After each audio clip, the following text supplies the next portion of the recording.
Let's kick things off with a check on some of the hottest trades right now among retail investors. Get straight to Kate Rooney with all the details. Hey, Kate. Hey, Melissa. A few sectors have seen some new enthusiasm from retail investors in the past month. First, electric vehicles. Tesla remains the #1 stock among millennials, and it climbed a couple of spots to #1 among Gen Z investors. That's according to custody and clearing platform Apex, which connects to more than 10 million brokerage accounts. NIO, another EV company, was the most traded stock among Apex's platform in November. It rose to #4 among younger generation's top holdings. XPeng and Workhorse, as well as alternative energy stocks Fuel Cell and Fuel Tech, were also among the top 20 most traded. Cannabis stocks also gained some popularity following legalization in several states after the recent election. Aurora Cannabis was the 5th most active stock for Apex, with average volume up more than 1,500% from October. It's back in the Millennial Top 100 list at number 90 after recently falling off of that list. And finally, vaccine names. Pfizer made huge gains among every generation's rankings. The ratio of buys to sell this month is roughly 3-1, which was the highest ratio of any stock in the top 20. Melissa, back to you. All right, Kate, thanks, Kate Rooney. I got to kick it off with the Cannabis King. You were just shaking your head when you heard about the stat on Aurora, Tim.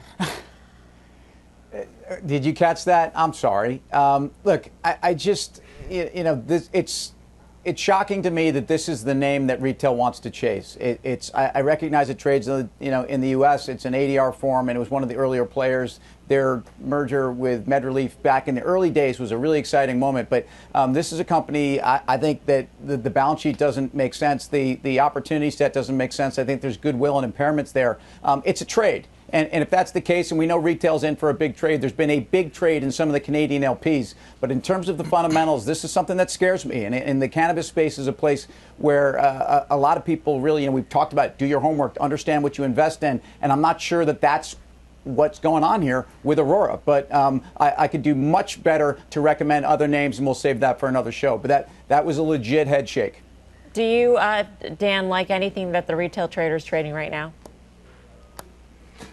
Well, I mean, listen, it's pure momentum. You could throw Bitcoin in there too, right? Yeah. And, Bitcoin has what, a $370 billion market cap. That would be what, the 6th, 7th, 8th largest stock in the S&P 500 if it were a stock. So right now, what I see is some of these recent IPOs have gone absolutely crazy. Have you seen Palantir in the last 2 months? It's gone from 10 to almost 30 or something like that. That was a stock that IPO'd just 2 months ago. There's just a lot of those sorts of names. It just seems to be a big FOMO trade right here on the stuff that retail traders feel like can be pushed around right now. What does that tell you about the market, Bonawyn? I mean, if you see this reach for all this momentum for the high flyers right now at a time when the markets themselves are at record highs. We just had Dow 30K this week. Yeah, I mean, you hit the nail on the head. I mean, and it's really bearing itself out in the valuations. I mean, Dan mentioned momentum trading. That's really the way you've got to play the market right now. That and thematic plays and overlays.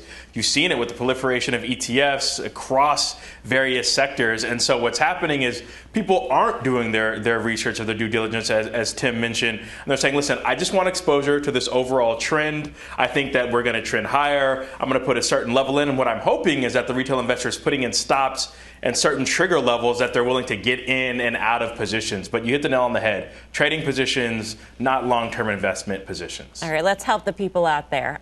Kate just mentioned the high interest in EV stocks, so that leads us right to our first question tonight. Questions in regards to Tesla. How do you feel that stock is structured to do now that it's going to join the S&P? Thank you.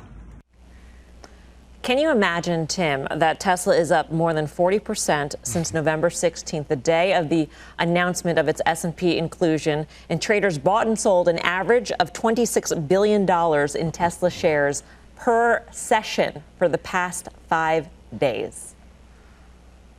Look, I can't imagine, and I've seen this before. Our audience knows I've not been constructive on Tesla for a long time, and those that have been the Momo retail players or the real fundamental bottom-up investors have had a great ride here. The waiting and the passive money chasing, but the concept and the catalyst as a moment that would also then see fresh momentum for the stock, very clear. And we've seen that with the stock, whether it was a stock split, a 4-to-1 that meant nothing in terms of adding both fundamental or even intrinsic value. It didn't matter, right? So it never seems to matter with Tesla. Good for the people that have been long. And I think in terms of the EV story, we spent a lot of time talking about it. If anything, the bright spotlight on EV, and whether it's NIO or the GM Fords, has meant they all go higher, not that people are terribly worried about the competitive threat. I mean, Bono, when you're mentioning thematic investing, if you wanted to invest in this theme, Tesla is the whale.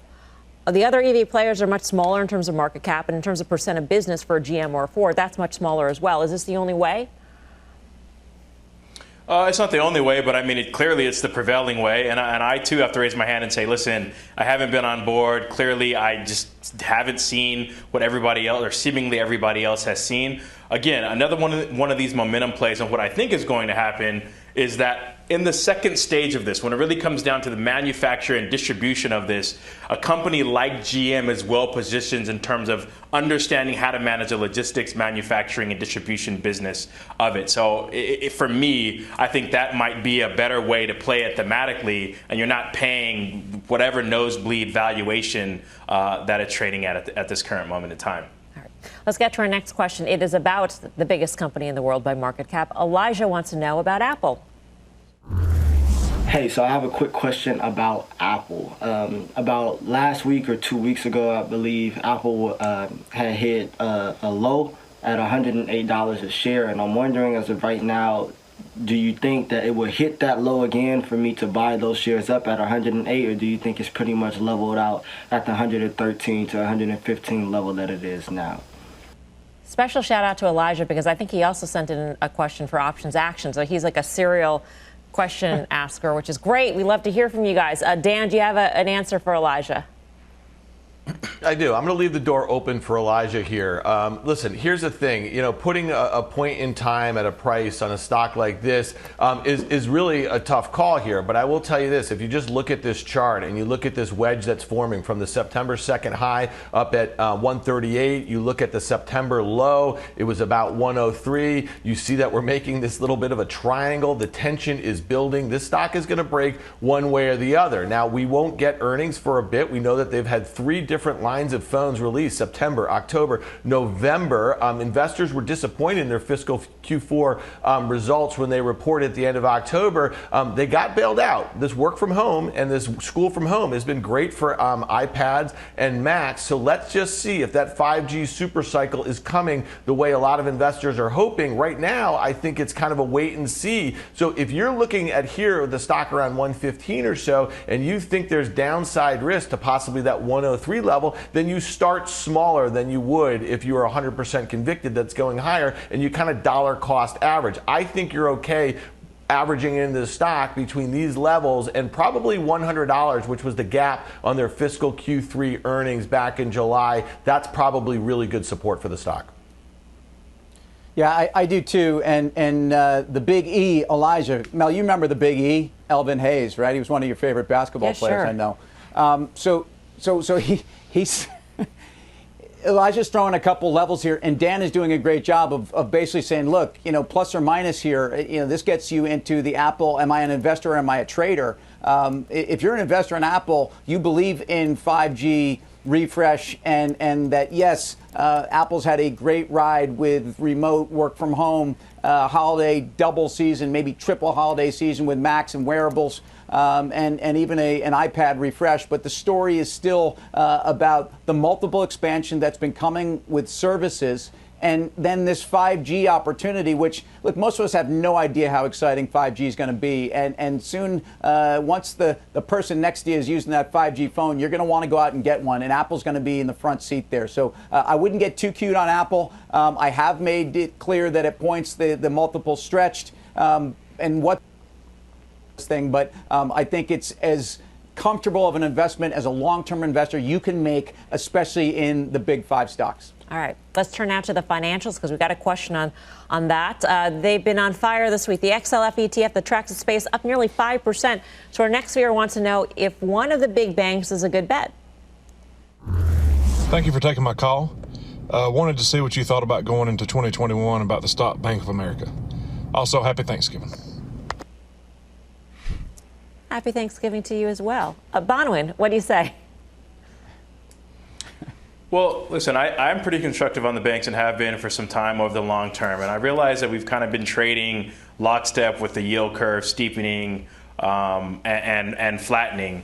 With that said, listen, this thing still trades at like 1 times price to book, I believe. I think a lot of the banks, Citi still trades cheap, Morgan Stanley, Goldman. Over a longer term, I personally like them and I'm constructive on them. So one of the previous points made, I wouldn't get too cute in terms of trying to pick an exact level here, particularly if this is a buy and hold for you in your investment portfolio.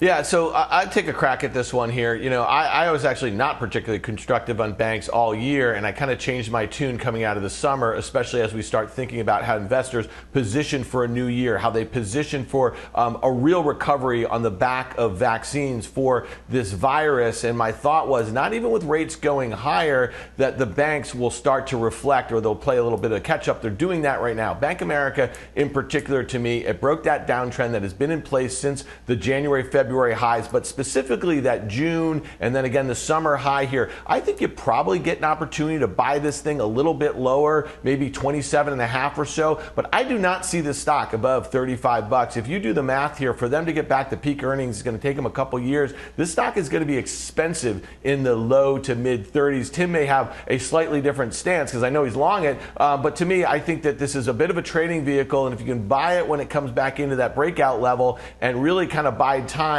until we get to mid 2021, because that's what I think where you're going to want to own these stocks. Your quick 2 cents, Tim? 2 cents. Why Dan's a good trader is I think he noticed some changes and that he changed some of his view. I just think that the yield curve will continue to steepen. My quick treasury lesson is there's so much supply coming. I do think fiscal spending will push rates a little bit higher until the Fed decides enough. Yield curve's going higher. Banks, you stay with them. All right.